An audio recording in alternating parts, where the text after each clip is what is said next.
Hi everyone, Christine here. So I wanted to show you one of my favorite meals. We are using our quick cooker. I do love my quick cooker. It is my favorite item in the entire catalog. Our quick cooker is similar to a Instapot, but it is so much better. Some of the cool designs that make it so much better is the handles on the side. It is safe to move this even when it is on. So obviously you can't go very far because the cord is only a few feet long. However, say you need to move it, you want to wipe underneath it while cooking, you can do so, and the release is safe as well. So here on top we have a button right here, and the steam comes out right here.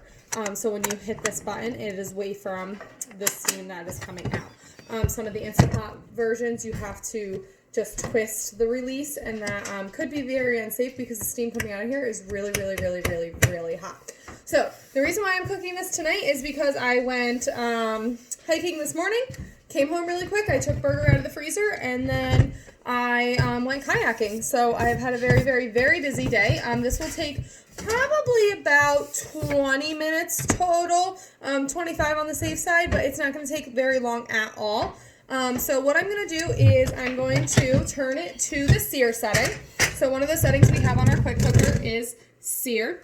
So I'm just going to highlight sear and hit start. There we go. And now it's just searing. So this is really cool if you have a camper or if you don't want to use multiple devices or cookware. You can just use this one.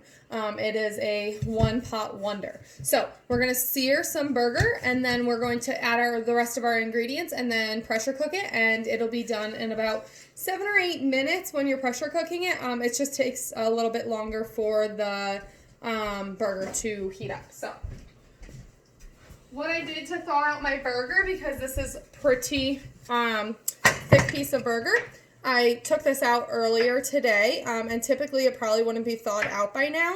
I put it in my cookware. Our cookware takes the cold or the heat and distributes it evenly.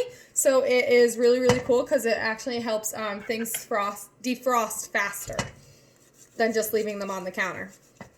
And it catches everything, so that's great too in case it were to leak or anything. So I'm going to make quite a bit of this because me and my husband are both working the next 2 days, so we want lots of lunches. So I'm going to cook about 2 pounds of the meat.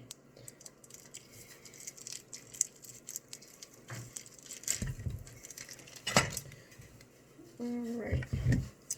I'm just going to get my mix and chop, or as everyone else calls it, the hamburger chopper thingy. That's what everyone calls it. We're just going to push our hamburger down here, and as it cooks, it'll get thinner, and there'll be the perfect ground meat. So while I actually do this part, I'm just going to keep using this and let it just keep going and leave the lid off. The cool thing about the quick cooker is you can also steam, you can slow cook, you can proof bread in it, you can, there's pre-settings for chicken and poultry, beef and pork, fish and seafood, soup and stock. White rice takes about 4 minutes, so we're going to actually add rice to this recipe. We're making the ground meat burrito bowls. So that typically, rice on its own would take only about 4 minutes, but we're going to cook it about 7 minutes. Brown rice as well, whole grains, beans. You can take beans, like regular red beans, black beans, add water to it and cook them, and I think it takes about 20 minutes, and you have the perfect beans. So sometimes I like making beans in here and then adding rice to it and just making rice and beans. We went on our honeymoon to Costa Rica, and I just love plain rice and beans. It is one of our favorite sides. So you can do those as well instead of doing the canned beans. Stew and chili and dessert. So a cool dessert that you can make in here is our quick cooker cheesecake. It is amazing. I've made that before, and then made some banana whipped topping and added some banana slices to it, and it was like the perfect cheesecake. I make desserts a lot for my team at my hotel, my first job. So I'm just going to go ahead and add some seasonings to this. So I'm going to put some pepper and salt in here.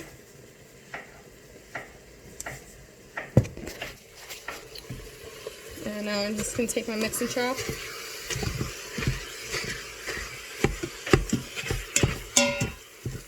We're just going to keep chopping it up, mixing it around.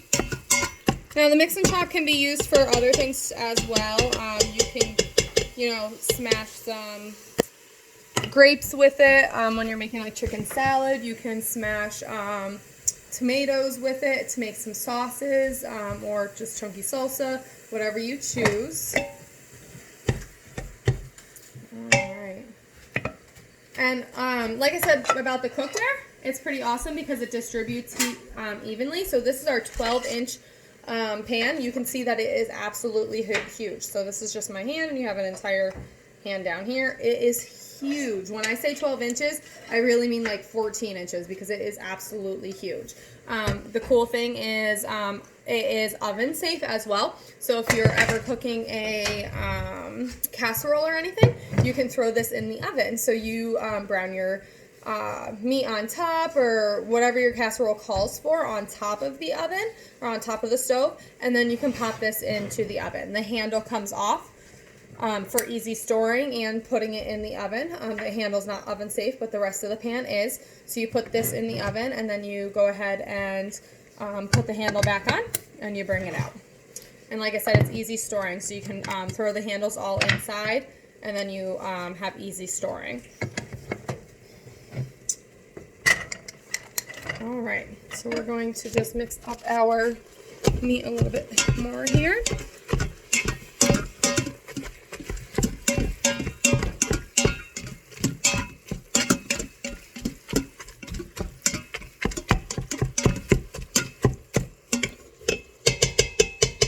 Chopping well.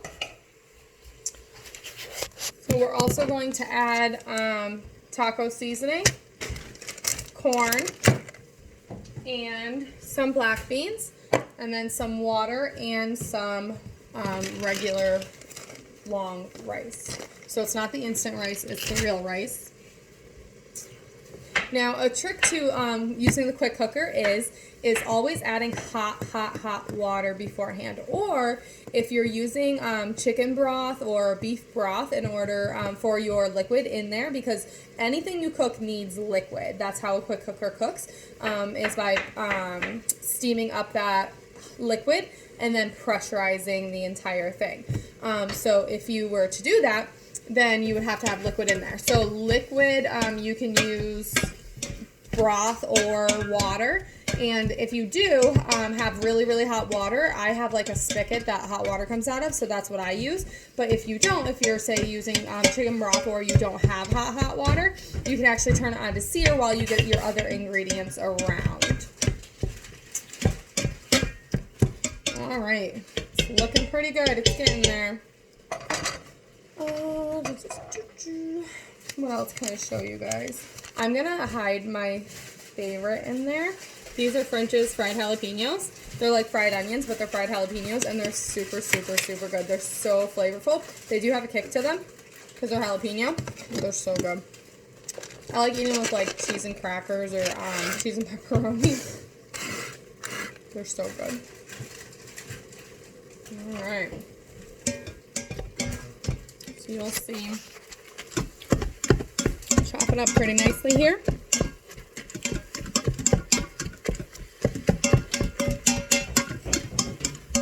And I use a very lean meat, so there's not much grease in here at all. So I don't need to drain it off or anything. Or we use a lot of deer meat. My husband and I hunt for some meat too. All right. So I think we're good there. I'm going to go ahead and get 2 really hot cups of water.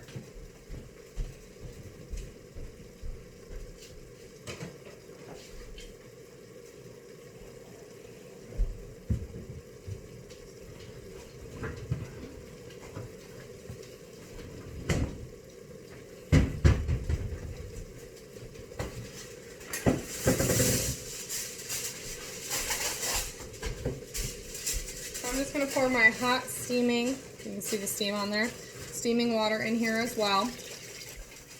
And then I'm going to go ahead and mix 2 cups of rice in there. So usually I make this recipe about half if we're just having dinner and just, you know, even for lunch the next day, it makes quite a bit.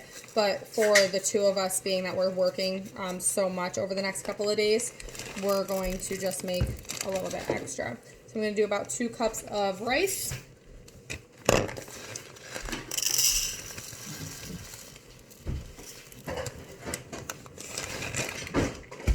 When my mom asks me what I'm making, she always is like, oh, never mind, you're making burrito bowls. I like to make the chicken ones and the ground beef one, or ground beef or ground beer meat ones.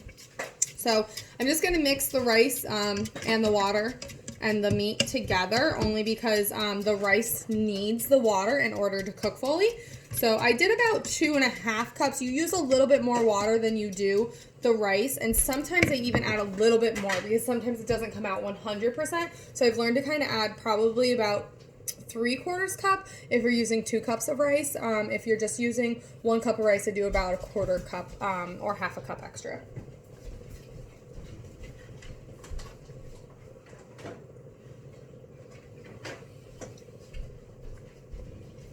The really, really cool thing about quick cooking is you're really not going to burn anything. So you just kind of add it all in there and then let it cook. And then I usually take my dog for a walk. If it wasn't so late tonight, that's probably what we would be doing, is throwing dinner in and then going for a walk. It's safe to leave on its own. You don't have to watch it. I still have it searing while I have my hot water in there, because that's going to keep it really, really hot. So when I go to pressurize it, it's perfect. So I'm going to go ahead and add some beans. I'm going to add some frozen corn.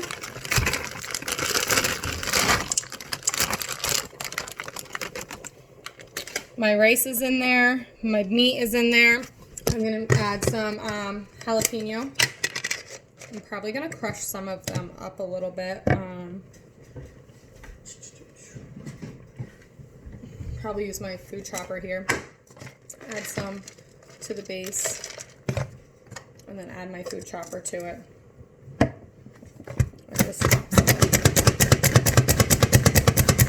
They'll get really soggy anyways, but I like how they mix in when you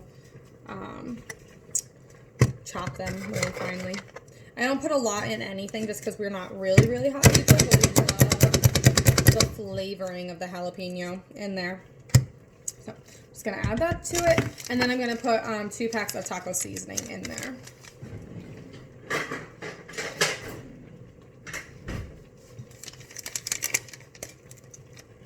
The food chopper is why I started with Pampered Chef. I just needed to have one, and I was like, you know what, I'm going to have a party because I don't want to pay full price for it, and then now I'm selling it. All right, so we put our beans, our corn, our jalapeno, French's fried onion jalapenos in there, and then our meat. And now I'm just going to go ahead and seal it. I'm not going to mix the rest in there. We really want that rice to soak up that water. The rest doesn't need to soak up the water, so we're just going to put it in just like that. So I'm going to go ahead and put my lid on top. We have a seal here that seals it shut. So I always just make sure my seal is down, make sure that I didn't, you know, last time bringing it off, it didn't pick up like this, because you can wash it and stuff. Especially if you make burritos as often as I do, it starts to smell like burritos. So we're just going to go ahead and put that on top. You can kind of hear it singing. So it's locked now. So I'm going to turn this, we're going to hit cancel because it's still on sear. And I always turn it to the chicken setting and then turn it to how many minutes I want to cook for. It's always on high pressure on the chicken setting, so that's what I just do. But you could also hit just custom and then go down. So I'm just going to cook it for about 7 minutes, hit start. And then once this red pressurized button comes up, that means that it is pressurized to the right pressure. And then this will start to count down. So for anyone that gets one, if this is spinning like it is right now, that just means that it's not up to pressure yet. If you put cold water in there, it does take a little bit longer to come up to pressure. So you'll just want to kind of remember that. Like I said, this is my favorite item. So I am happy to share recipes and teach you guys all about it because I love this. So it's just going to come up to pressure. When that comes up, it'll start the time for 7 minutes. And then I'm going to let it naturally release for another probably about 7 minutes, just so that rice really has a chance to soak in that water. So everything is good here.